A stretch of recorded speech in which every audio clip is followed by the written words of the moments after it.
મોહિતભાઈ, તમારી બેન સાથે જે થયું છે એ બાબતે તમને કેટલી જાણકારી? મારા ઉપર સવારે એના ફોન આવ્યા. મારા સવારે એના જોડે 5-6 વખત જેવું વાત થઈ, બરાબર.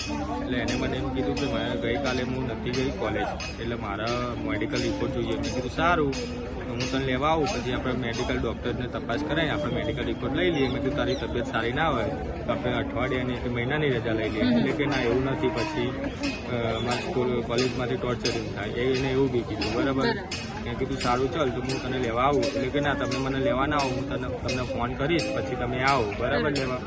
તો 12:30 વાગતા આવું, અમારા રિસેસ હોય છે ત્યારે આવજો તમે મને લેવા. મેં કીધું સારું, એટલે હું ફોન કરું પછી જ આવજો, એના પહેલાં તમે ના આવો.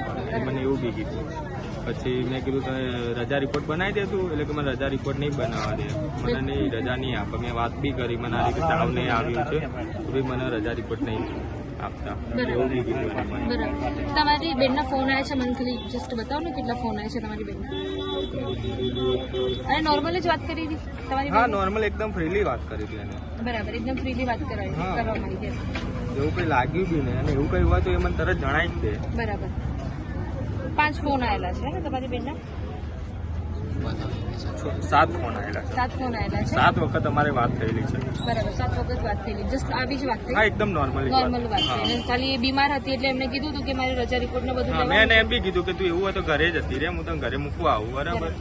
એટલે કે ના, મારે ઘરે નહીં જવું, પછી મારે એક્ઝામ નહીં આવું છે, પછી મારે રીડિંગ નહીં ના થાય. સારું, ચાલ, વાંધો નહીં.